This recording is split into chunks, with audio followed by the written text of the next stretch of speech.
Bonjour, je m'appelle Lucien, j'ai 24 ans, je suis actuellement en formation pour devenir accordeur de piano. Je suis en alternance, donc 2 semaines à Item et 4 semaines chez Anamorphose, un magasin de piano sur Nantes. Alors à quoi ça sert d'accorder un piano? Tout d'abord, il faut reprendre le principe de fonctionnement de base d'un piano. Donc c'est quand on appuie sur la touche, le marteau vient frapper les cordes et l'énergie qui produit la corde doit se transmettre sur la table d'harmonie. Pour que l'énergie puisse se transmettre sur la table d'harmonie, il faut appliquer une certaine tension, et au fil des années, si on n'accorde pas le piano, la tension elle diminue, et ça fait que la transmission elle est moins bonne sur la table. Une note de piano, c'est constitué de 3 cordes, et donc ces 3 cordes, elles doivent produire la même fréquence. Au fil des années, donc quand le piano se désaccorde, les 3 cordes ne produisent plus la même fréquence, donc elles sont plus du tout en phase, et ça s'entend vraiment à l'oreille.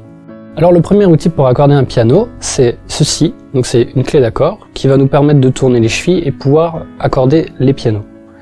Ensuite, vu qu'une note est constituée de 2 ou 3 cordes, il va falloir à chaque fois isoler des cordes, et avec ça, on va utiliser des coins qui sont en feutre.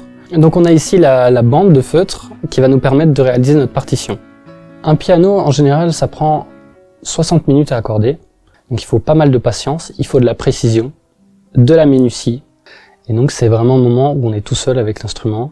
On crée vraiment un lien et on essaye de le faire fonctionner et de comprendre comment il est conçu aussi.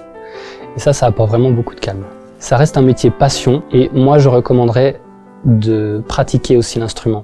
Comme ça on peut vraiment se mettre à la place des clients et on peut vraiment savoir ce qu'ils recherchent dans le piano.